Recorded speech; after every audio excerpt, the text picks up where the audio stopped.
Lahara mpanomeny finoana folo andro fiaraham-bavaka eto amin'ny radio Antsony Filazantsara. Arahinao manomboka ny folo hatramin'ny 20 Janoary 2024. Ivantana eto amin'ny page Facebook Antsony Filazantsara ny Sirana. Lahara mpanomeny finoana fotoana manokana natao hitondranam-bavaka hifampahirizana. Manasanao anaraka tsy tapaka.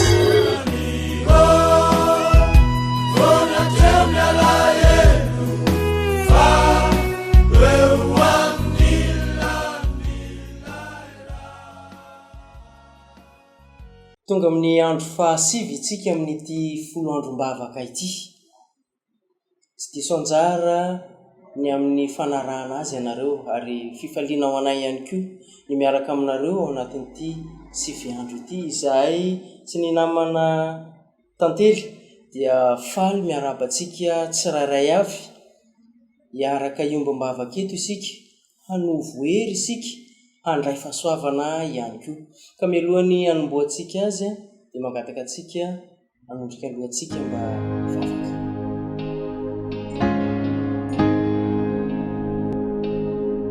Andriamanitra orenay, Andriamanitra izay ny an-danitra, misaotra anao manokana izahay satria mbola nomenao tombontsoa indray hanohy ny fotoam-pivavahana, hanohy ny fandraisana hery, hanohy ny fanovozana ny hanitra ara-panahy rehetra avy any aminao ao anatin'ity fandaharan'ny folo androm-bavaka ity. Ankehitriny dia mangataka ny famindram-po sy ny famelan-keloka avy aminao izahay. Iroso amin'ity androany ity izahay dia meteza hanokatra ny fonay sy ny fanahinay handray ny afatra avy any aminao ka ahafahanay indray manana hery hoentinay manohy ny antom-pisinay, ny antom-piainanay amin'ny andronay sisa rehetra. Tonoina ny vavaka ny anaran'i Jesosy Kristy. Amen.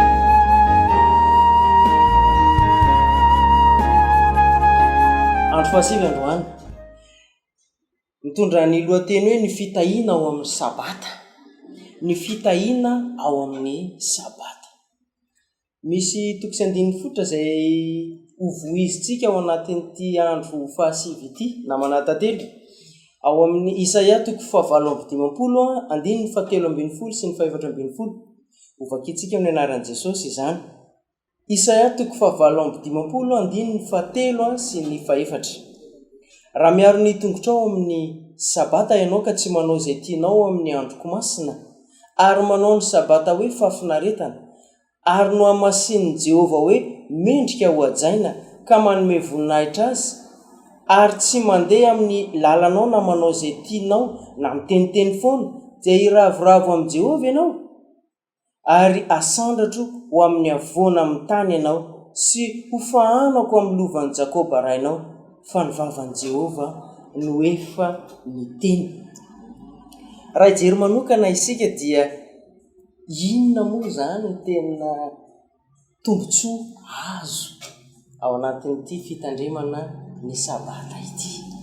Misaotra anao namanarivona ny metraka ny fanontaniana faly manano mbola tsara antsika jiaby izay mpanaraka an'izao fandaharana izao. Resaka mikasika amin'ny fitahiana ao amin'ny sabata tokoa isika. Tsara ho marihana fa ireo laharam-pahamehan'ny finoana, izay ny lohahevitra lehibe mandritra n'ity folo andro-bavaka ity. Izany hoe anisany laharam-pahamehana eo amin'ny finoana an'Andriamanitra ity fiankohofana amin'ny sabata ity namanarivo. Ny fitahiana ho amin'ny sabata dia fitahiana manana ambiampy avy amin'Andriamanitra satria nampanantenainy fa raha mitandrina ny sabata isika dia mahazo izay fitahiana izay. Dia ny fitahiana izay tena zava-dehibe ho an'ny fiainan'ny olombelona, ny fitsaharana amin'ny andro sabata dia izay ny vokany omen'Andriamanitra antsika dia ny fitahiana manana ambiampy. Raha mbola tsy nanandrana an'izany ianao teo amin'ny fiainanao dia afaka manao ny fanandramana amin'ny fitahiany sabata io, ny fitsaharana tanteraka mandritra ny sabata dia mampatsiahy antsika fa Andriamanitra no ilaina anao antsika ary namoronany antsika olombelona no tsaroana amin'io sabata io. Raha kosa nefa ianao efa miaina izany fitsarany sabata izany, manahoana ny fitandremanao ny sabata? Moa ve tena amin'ny fahafenony? Moa ve ianao mahatsapa izany fitahiana tanteraka avy amin'Andriamanitra izany? Moa ve ianao tena miravoravo amin'ny Jehovah araka ny teny izay mivakiana teo ambony? Ary moa ve ianao tena miaro ny tongotrao amin'ny sabata tokoa, izay tsy manao izay tianao atao fa izay tian'Andriamanitra atao kosa ny ataonao mandritra ny sabata? Zany hoe ny fankalazana ny andro sabata dia marika iray lehibe hamantarana maha isika antsika, amin'ny maha olombelona asika, sy amin'ny maha zanak'Andriamanitra antsika. Tsy avy amin'ny fahombiazana ara-toe-karena, ara-toe-tsaina, za mahay, za misy manam-bola, izay no ahafahantsika mitandrina izany sabata izany, fa avy amin'ny fitahian'Andriamanitra izay hoentiny miditra eo amin'ny fiainantsika tsirairay avy. Dia fanasan'Andriamanitra antsika mihitsy zany namanarivo ny hitsahatra ao amin'ny sabata, ary koa hifaly amin'izay nomen'Andriamanitra antsika araka ny fahasoavany. Tsara be zany.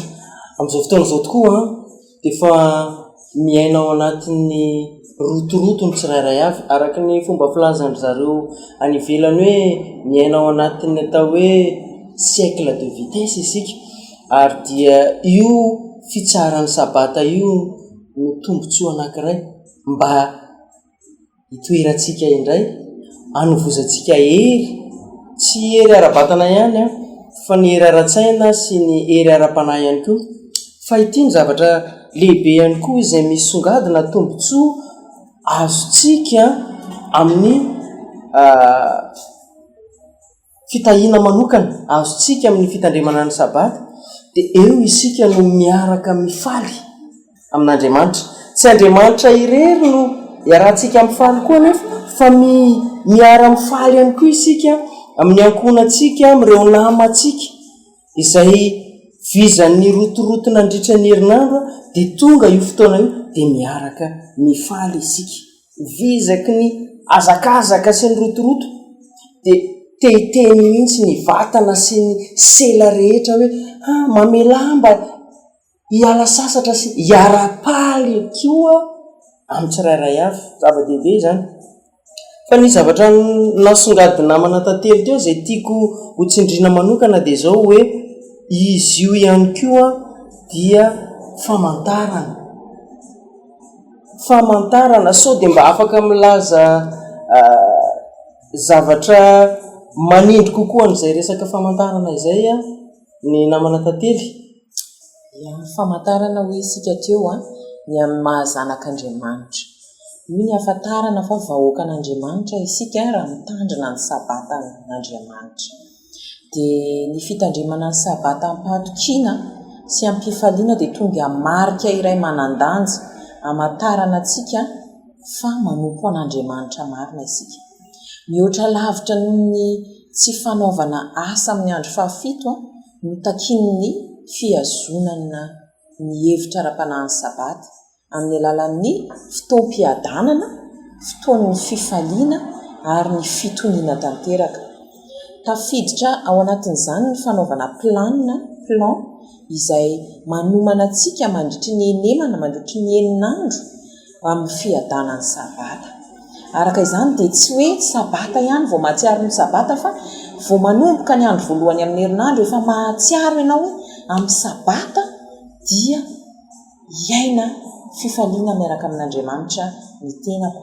Efa homaninao ny zavatra rehetra ilainao mandritra n'izany sabata izany aty amin'ny andro voalohany, fa zahavanao ny zavatra rehetra ilaina, na ny ara-pitafiana izany, na ny araka ny sakafo izany, na araka ny toe-tsaina maro isan-karazany hoe hiatrika ny sabata za amin'ny andro fahafito. Dia ahitana fahombiazana izany, ary ny sabata dia mamorona kolotsaina iray mihitsy mifanohatra amin'ny kolotsaina izay misy amin'ny rotoroto izay iainantsika mandritry ny asa aman-draharaha, satria eo tsika zany no manana fifandraisana eto dia eto tokoa amin'Andriamanitra mandritry ny sabata io. Dia eto hoe miaro antsika tsy voapoaka amin'ny fandaniana mihoa-pampana ihany koa ny sabata, satria eo ny fotoana ahaizantsika mandamina izany plan'ny sabata izany. tsy hanao ezaka mafy amin'ny azakazaka azahoana hery sy fahefana isika fa asaina mba hitsahatra sy hanome voninahitryandriamanitra amin'ny fahatsarany sy ny fahasoavany mandritry ny sabata io ho atsika izay mbola tsy nanandrana an'izany sabata izany andrano ka izaho fa tsara Jehova ary ny fitsaharana mandritra ny sabata dia miteraka fahasalamana ihany koa ho antsika zanak'olombelona satria dia mitsahatra amin'ny rotoroto-tsaina rehetra sy ny rotoroton'ny asa rehetra fa mifantoka tanteraka amin'Andriamanitra mandritra an'io sabata io ho anao kosa izay efa mitandrina ny sabata ny afatra omenanao dia tandremo amin'ny fahafenony ny sabata miady isika amin'ny toeram-piasana amin'ny toeram-pianarana mba homeo sabata izahay fa hivavaka rehefa sabata tsika nefa ny zavatra mampalahelo dia tsy miaro ny tongotritsika amin'ny sabata koa isika na ny fahatongavana ara-potoana ho am-piangonana ara tsy ataotsika nefa isika dia malalaka ny sabata ary dia izany zavatra any dia mampalahelo an'Andriamanitra ko amin'ity folo andro babaka ity dia mino sy manantena fa hanao fiakana lehibe isika ary miaraka amin'ny fahasoavan'Andriamanitra miaraka amin'ny fanahin'Andriamanitra dia mba hiova ka anaja amin'ny fahafenon'ny sabata ary ahita fifaliana amin'izany marika afantaran'Andriamanitra ny zanany izany.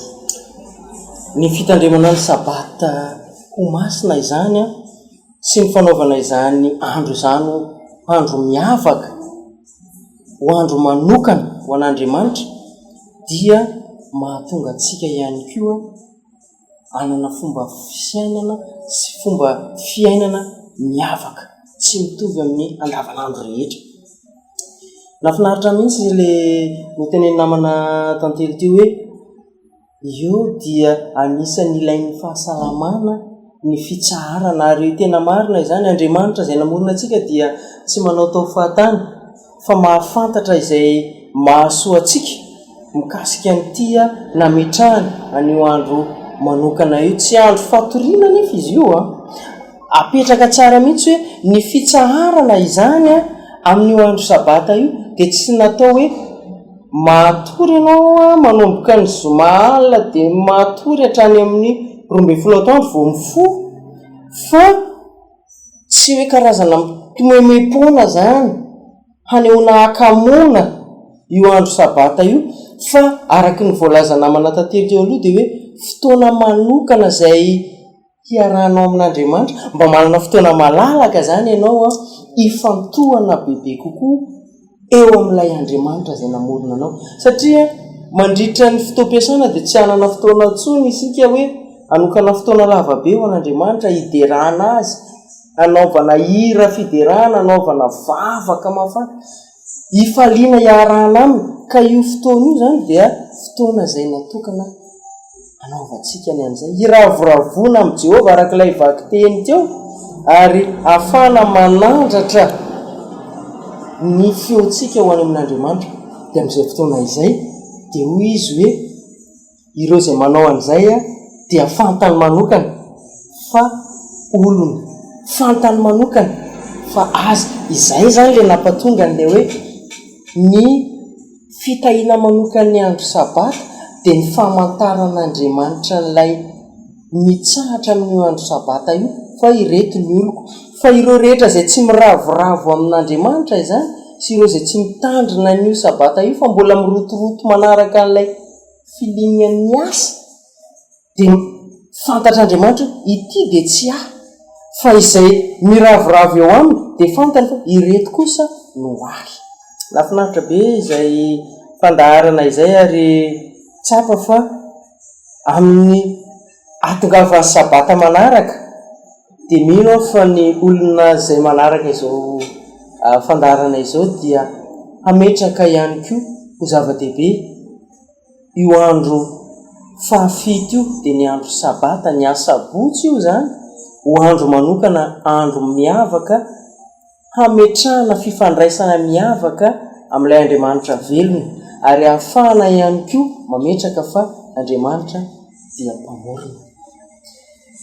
Tonga amin'ilay fotoana izay manokana isika izao ilay fitondrana ambavaka izany dia andeha omeko ny namana tantely ny tondram-bavaka ireo antom-bavaka maro izay ao anatin'ny afatra miafina sy ny any anatin'ny afatra any amin'ny telefona rehetra any.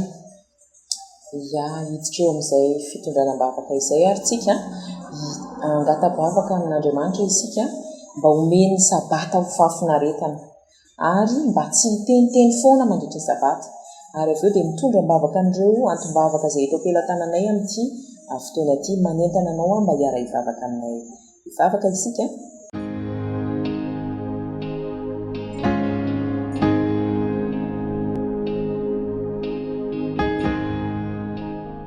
Raha io endre ny fanomezana mahagaga nomenao anay ao amin'ny sabata. Misaotra anao fa tsy nomena fiainana anaovan-draharaha 7 andro mandritry ny 7 andro izahay, fa noarianao anana firaisana aminao sy fiadanana ary fihavanana aminao amin'ny fomba miavaka isaky ny andro 7. Andriamanitro, matetika loatra izahay no manao ny andro sabata ho andro feno rotoroto indrindra amin'ny herinandro, ary tsy hitanay intsony ny tanjon'izany andro izany. Mamelany elokay Tompo, raha sitrakao ampianaro anay ny fomba hitandremana ny sabata ho masina ka hanaovanay izany ho fahafinaretana ho an'ny rehetra eo amin'ny manodidina anay. Jesosy io, atolotra ianao ny haja sy ny voninahitra satria masina sy mendrika ianao. Misaotra anao ny amin'ny sabata izay andro ahafahanay mifantoka aminao, amin'ny teninao, amin'ny famoronana nataonao ary amin'ny mahafitahiana ho amin'ny hafa anay. Matetika loatra nefa izahay no mandany ireny ora masina ireny amin'ny firesahana zavatra tsy misy heviny sy ny fanaovana asa tsy manome voninahitra anao. Meteza Tompo, amela ny elokay, ampianaro anay ny fomba hanaovana ny sabata ho fotoana mampahery sy mahafinaritra ary masina. Eto dia misy namanay 3 izay nandefa afatra miafina mba hoentinam-bavaka eto. Mangataka izy ireo mba hivaly ny demandeny asa izay nandefana. Tompo malalo, meteza ianao hiditra an-tsehatra amin'ny fomba manokana ka raha mahasoa azy izany ahafahany manompo anao dia hivaly soamantsara izany demandeny asa izany. Ny faharoa dia mitondra-bavaka ny ankohonana izy, mitondra-bavaka ny fianakaviany, mitondra-bavaka ny mpiara-monina aminy, mitondra-bavaka amin'ireo namany, mitondra-bavaka ireo havany ary mitondra-bavaka ireo fahavalony ihany koa mba hidiranao an-tsehatra ny momba azy ireo tsirairay avy. Vangio amin'ny fomba manokana izany namana izany sy ireo olona izay nitononona teo mba hahafahanao mitahy sy miaro azy ireo mandrakariva. Mangataka hery ihany koa Tompo ary mangataka fitahiana mandrakariva avy aminao ity olona anankiray izay nandefa mesazy ity ihany koa.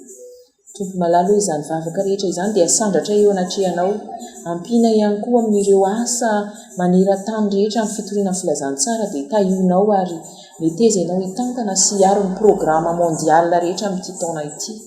Meteza ianao hitahy ireo mpitory ny filazantsara rehetra, ireo pasteur, ireo laika izay mitory ny filazantsara manerana an'izao tontolo izao mba jereo amin'ny fomba manokana ihany koa izy ireo. Dia izany vavaka izany Tompo no irinay sy angatahanay ny amin'ny anaranao Jesosy. Saotra Tompo malalo. Amen.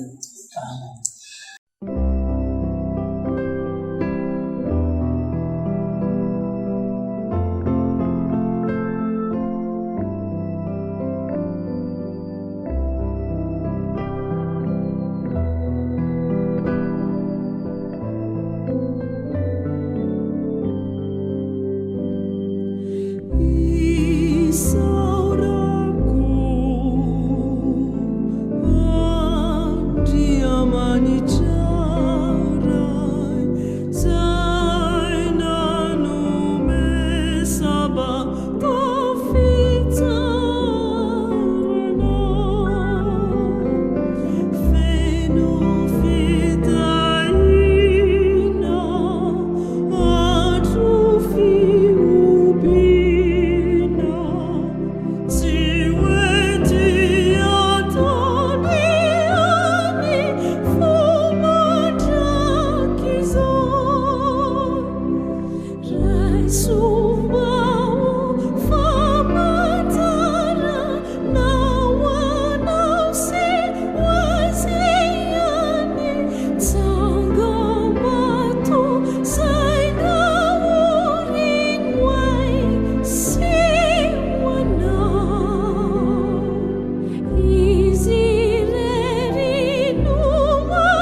atreo ary zany ny fotoam-bavaka niaraka tamintsika teto nandritra nyity andro fahasivy ity makasitraka tsika rehetra nanaraka hatramin'ny farany Andriamanitra ne nitahy antsika ary amaly ny vavaka ny fanirinay dia raha vita zao folo andro vavaka izao dia maro amintsika no andefa hafatra miafina indray hijoro vavolombelona kasika ny valim-bavaka rehetra izay nentina nandritra nyity folo andro ity.